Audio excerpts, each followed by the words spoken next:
नमस्कार दोस्तों, आप सभी को पता है कि अगले कुछ दिनों में बिहार विधानसभा चुनाव होने वाला है। और बिहार विधानसभा चुनाव इन दिनों सुर्खियां बटोर रही है। सुर्खियां इस प्रकार बटोर रही है कि जब भी बिहार में चुनाव होता है तो एक नया मुद्दा सामने आता है। और इन दिनों भी एक नया केस सामने आया है, शिल्पी गौतम का केस, जो आज से 25 साल पुराना केस है। आज सुर्खियां बटोर रही है। प्रशांत किशोर ने, जो बीजेपी के उप मुख्यमंत्री हैं सम्राट चौधरी, उन पर आरोप लगाया है। क्या है आरोप, आज के इस सेशन में समझेंगे। और क्या प्रशांत किशोर के कारण बीजेपी का बिहार में पतन हो जाएगा, या बीजेपी को कितना नुकसान होता है और आरजेडी को कितना फायदा होता है, या फिर प्रशांत किशोर को फायदा होता है, आज के सेशन में हम समझेंगे। बने रहिए, शुरू से स्टार्ट करते हैं। चलिए, सबसे पहले समझिए कि बिहार में जो विधानसभा चुनाव होने वाला है, ये कुल 243 सीटों पर चुनाव होता है। 243 सीटों में जो चुनाव लड़ने वाले पार्टियां हैं, वो कई ऐसे पार्टियां, जैसे गठबंधन की सरकार में अभी आरजेडी है, और प्रशांत किशोर अलग अपना पार्टी जनसुराज से लड़ रहे हैं, जबकि मोदी जी और जेडीयू मिलके और कई ऐसे लोजपा पार्टी मिल करके बिहार में विधानसभा चुनाव लड़ने जा रही है। इन दिनों केस क्या आया है, सबसे पहले समझिए इन केस को। लेकिन केस को समझाने से पहले समझिए कि केस आया कैसे। तो आज हम बात करेंगे थोड़ा सा पहले प्रशांत किशोर जी का। प्रशांत किशोर जी, जो कि एक नया पार्टी यानी कि जन स्वराज पार्टी का स्थापना किया है। जन स्वराज पार्टी आज जो है युवाओं इसके लिए, मतलब युवा बहुत ज्यादा इसको समर्थन करते हैं। ये जो आज विधानसभा चुनाव लड़ रहा है, वो उसका दो मुद्दा है। एक तो पलायन का मुद्दा है, और दूसरा जो मुद्दा है वो है, क्या कहते हैं, यानी बिहार में एक इंडस्ट्री के लिए, बिहार में शिक्षा के लिए, बिहार में अच्छा शिक्षा हो, बिहार में अच्छा रोजगार हो, इन मुद्दाओं पर ये चुनाव लड़ रहे हैं। और इन मुद्दाओं के कारण इसके जो है जन सैलाब, यानी कि इसके जो प्रचार में है, बहुत ज्यादा जन सैलाब देखने के लिए मिलता है, बहुत ज्यादा युवाओं का जोश देखने के लिए मिलता है। ये प्रशांत किशोर पहले कई पार्टियों में काम कर चुके हैं, जैसे बीजेपी हुआ, जेडीयू हुआ, आरजेडी हुआ, कई ऐसे पार्टियां हैं ये काम कर चुके हैं। और इन्होंने खुल के बोला है कि हम बीजेपी से सिर्फ जितना दिन हम कार्य किए हैं, हम 250 करोड़ रुपया अभी तक अर्ज कर लिए हैं, जिसमें से कि हम सरकार को टैक्स भी पे किए हैं। तो आज उन्हीं पैसों से हम एक नया पार्टी खड़ा करने जा रहे हैं, और पार्टी जो है जन स्वराज ने नाम दिया है।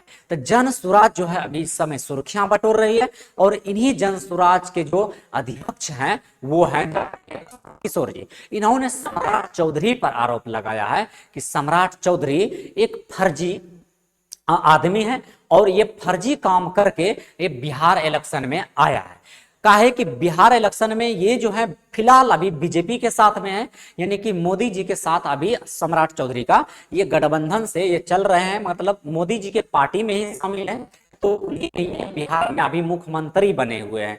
तो मुख्यमंत्री जो बने हुए हैं, इन्हीं पर आरोप लगाया है, मर्डर का आरोप लगाया है, रेप का आरोप लगाया है, और ये फर्जी काम करके जो है कि बिहार में आया है।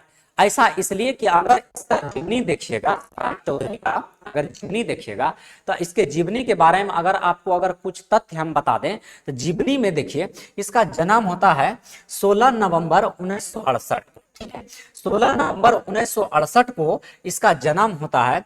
और फिलहाल ये जो इसका बर्थ हो रहा है, यानी कि अगर देखा जाए 57 साल अभी इसका फिलहाल बर्थ हो रहा है।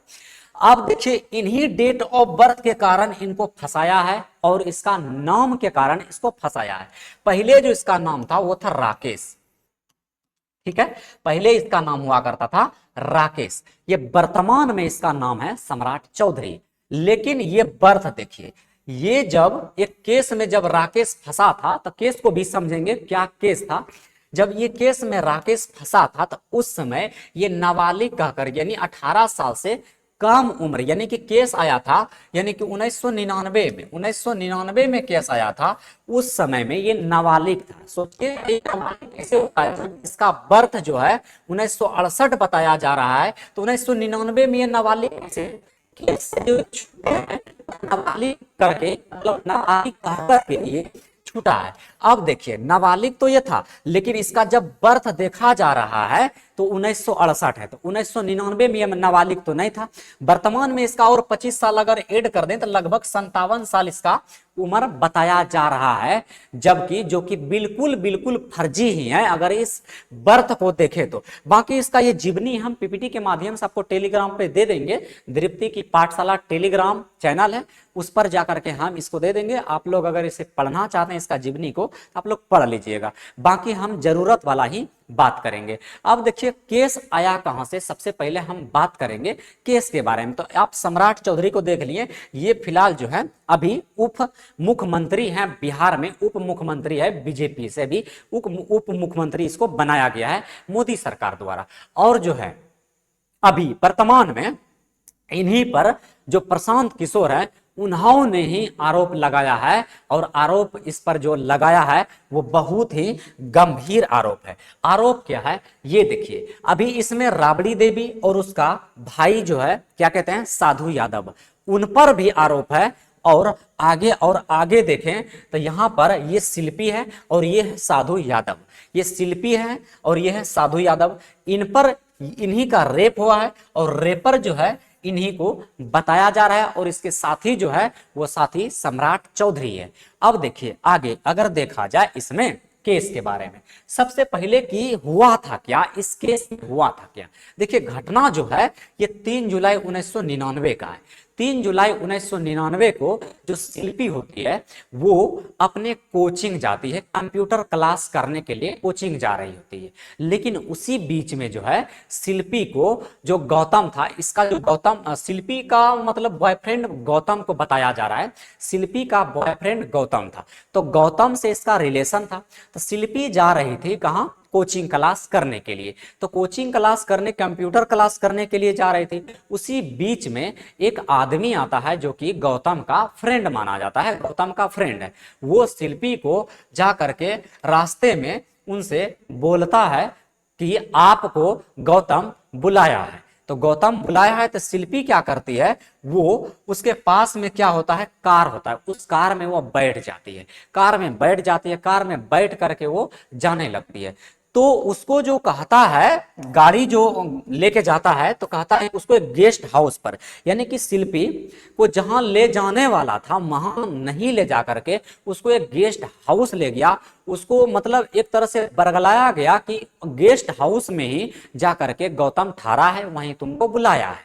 तो ये मान जाती है। तो मानने के बाद ये वहां जब पहुंचने के कारण क्या होता है, वहां पर उसके साथ में रेप होता है। अच्छा रेप कैसे होता है, वहां पर जब गौतम को पता चलता है कि मतलब शिल्पी वहां पर चली गई है, गेस्ट हाउस में पहुंच गई है, तो इसको शक हो जाता है। क्योंकि गौतम जो होता है वो कहीं ना कहीं राजनीतिक दल से जुड़ा हुआ आदमी होता है। उन दिनों उसका पापा घर में नहीं होते हैं, उन दिनों उसका पापा लंदन में होते हैं, ये यहाँ पर राजनीतिक दल में शामिल हो रहे होते हैं, राजनीतिक पार्टियों के साथ घूम रहे होते हैं।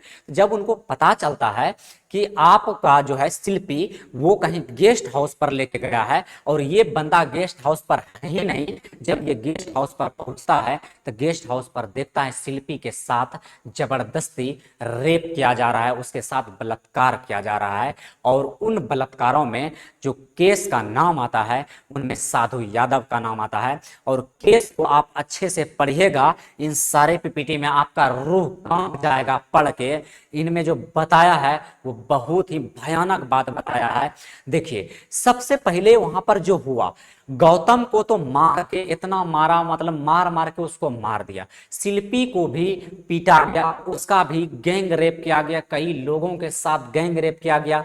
जब वहां पर इन्वेस्टिगेशन हुआ, जांच हुआ, तो जांच के माध्यम से जो शिल्पी का जो कपड़ा था उन कपड़ों पर उनका जो है सीमन लगा हुआ था। कई ऐसे पुरुष था जिनका सीमन था, और वह सीमन का जांच करने में लेट हो जाता है, जिससे डीएनए का पता नहीं चलता है। जबकि साधु यादव जो वर्तमान में उस समय में क्या कहते हैं राबड़ी देवी का भाई था, राबड़ी देवी उस समय सत्ता में बिहार में मुख्यमंत्री बनी हुई थी, और उसी समय साधु यादव पर यह आरोप लगता है। आरोप क्यों लगता है, क्योंकि साधु यादव उन्हीं गौतम का एक फ्रेंड माना जाता है। लेकिन जब उस घटना स्थल पर शिल्पी और गौतम का केस गया, मतलब मर्डर हुआ, उसी समय जस्ट 15 से 20 मिनट बाद जो है कि ये साधु यादव अपने दोस्तों के साथ जाता है और हंगामा कर देता है कि ये बलात्कार हुआ है, ये रेप हुआ है, आप उनको पकड़िए, आप उनको जांचिए। तो पुलिस जो है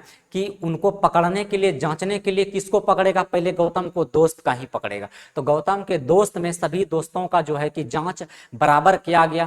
तो बराबर करने से क्या होगा, उन्हीं बीच में साधु यादव, और साधु यादव उनमें अपहरण उस समय बहुत ज्यादा मतलब एक कॉमन सी बात हुआ करता था। अपहरण उस समय जो साधु यादव पर कई ऐसे पहले से भी अपहरण का केस था, तो इन्हें भी जांच के घेरे में लिया गया। तो ये बंदा जो है सभी का जांच सैंपल किया, जांच में जो किसी का कुछ नहीं पकड़ाया, बट साधु यादव को जब जांच के लिए बुलाया गया, जब इसका डीएनए टेस्ट करने के लिए बोला गया, ये डीएनए टेस्टिंग करवाने से मना कर दिया। उसके बाद जस्ट उस जो है कि मामले को, मतलब कि शिल्पी और गौतम का जो बॉडी होता है उसको जस्ट आधा घंटा बाद पुलिस थाना लेके जाता है, और पुलिस थाना में ले जा करके आधा घंटा बाद देखिए यहाँ पर क्या है, ना तो शिल्पी और ना तो गौतम के गार्जियन को बताया जाता है, और सीधे पुलिस उस लाश का पोस्टमार्टम करता है। पोस्टमार्टम में सीधे बताया जाता है कि इनके साथ में जो है ऐसा कोई घटना नहीं घटा है, ये आत्महत्या और सुसाइड है। जबकि अन्य मामलों में सीबीआई के पास भी ये केस गया, उसके बारे में भी बात करेंगे। बट यहां पर समझने वाला बात है कि आधा घंटा के अंदर ही उस बॉडी को जाकर के जला दिया गया, मतलब कि ना तो उस बॉडी को उसके गार्जियन को सौंपा गया, पुलिस सीधा जला दिया गया। यहां से ही मतलब इसमें एक तरह से भूचाल बनता है, केस में एक तरह से नया मोड़ लेता है कि पुलिस को इतनी भी जल्दी क्या थी। लेकिन यहां तो साधु यादव था, साधु यादव को भला कैसे कौन फंसा सकता था, क्योंकि इसकी बहन उस समय मुख्यमंत्री हुआ करती थी, इसलिए साधु यादव जो है उस समय फिलहाल बच गया। अब देखिए, अब वो केस जाता है सीबीआई के पास। सीबीआई जो है उस केस को जांच के कटघरे में लेता है, लेकिन सीबीआई उसी सैंपल को जांच करने के लिए मांगता है साधु यादव से, लेकिन साधु यादव जो है उस सैंपल जांच देने से मना कर देता है, मतलब अपना सीमन देने से मना कर देता है। चूंकि सीमन नहीं देगा तो कैसे पता चलेगा कि उसके जो कपड़े पर सीमन गिरा है, जो वीर्य गिरा है, वो किसका है। इसका मतलब देखिए, अगर एक व्यक्ति का वीर्य गिरा होता तो कहीं ना कहीं सिंपल पकड़ा जाता, लेकिन वहां पर कई ऐसे लोगों का वीर्य था जो उसके कपड़े पर था, जो कि मतलब जांच के कटघरे में नहीं आ रहा था, जांच नहीं हो पा रहा था।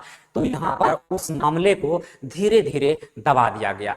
अब मामले और कुछ आगे गया, जब जांच देने से मना गया तो यहाँ पर जो है साधु यादव अपना मोरालिटी, अपना जजमेंट को बचाने के लिए, अपना नैतिकता को बचाने के लिए इन्होंने स्वयं जो है केस किया, और केस में बताया गया कि हमें जबरन फंसाया जा रहा है। किसी व्यक्ति को जबरन फंसाना कहाँ की बात है, और स्वयं उसको गवाही पेश नहीं। जब कोई अगर व्यक्ति इनकार करता है तो सीबीआई के पास में ये केस बन जाता है कि वो जाकर के सुप्रीम कोर्ट का दरवाजा खटखटाए, और सुप्रीम कोर्ट के आदेश पर इनको सीमेंस का जांच करने के लिए इसको दिया जाना चाहिए था। लेकिन सीबीआई क्या उसको जो है कि वहीं पर केस को दबा दिया गया। लेकिन इसका भाई जो है, मतलब शिल्पी का भाई, वो कई दिनों तक जो है कि परेशान रहा, दोबारा केस को चालू करने का प्रयास किया, और केस चालू भी हुआ। जो केस चालू हुआ, केस चालू होने के बाद पुनः इसका भाई को 1998 में, सॉरी 1998 ने 2004 में इसका भाई फिर से जो है एक बार जो है केस को लेकर के आता है सामने में। लेकिन 2004 में जैसे इसका भाई केस को लाता है, शिल्पी का भाई, वो जाकर उसका भाई का अपहरण कर लिया जाता है, उसको मतलब एक तरह से किडनैप कर लिया जाता है। किडनैप के बाद उसको पुनः कई दिनों के बाद छोड़ा जाता है, डराया जाता है, धमकाया जाता है, उसको छोड़ा जाता है, तब जाकर के वो केस उन्हीं दिनों दब जाता है। मतलब उन दिनों वो केस देखिए कितना भूचाल भरा केस था, और जो आरोपी थे वो आरोपी जो है बचे रह गया। लेकिन मैं बात कर रहा हूं कि ये सम्राट चौधरी पर कैसे आरोप लगाया। आपको पता है कि सम्राट चौधरी का ही नाम उस समय राकेश था। तो सम्राट चौधरी जो है गौतम का दोस्त था, और गौतम का दोस्त उस समय देखिए प्रशांत किशोर जो है वो उस समय बीजेपी में था, और प्रशांत किशोर मुख्यमंत्री के साथ उस समय मतलब मोदी जी के साथ गुजरात में रहा करते थे।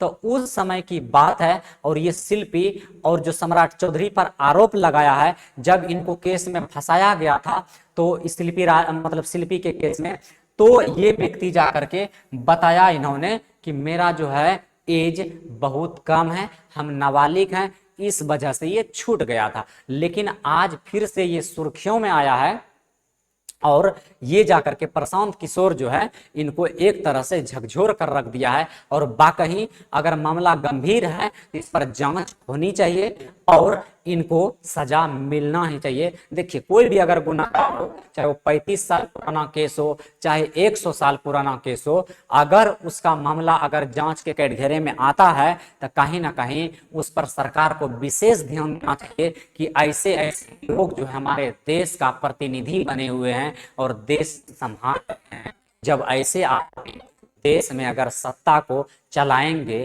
तो समझिए कि सत्ता इस प्रकार से चलेगी, देश किस प्रकार से विकसित होगा, आप जरा सोच के देखिए। और साधु यादव के बारे में आपका क्या राय है, राबड़ी देवी के बारे में आप क्या कहना चाहते हैं, और प्रशांत किशोर जी के बारे में आपका क्या राय है, आप कमेंट में बताइए। तब तक के लिए धन्यवाद। जय हिंद, नमस्कार।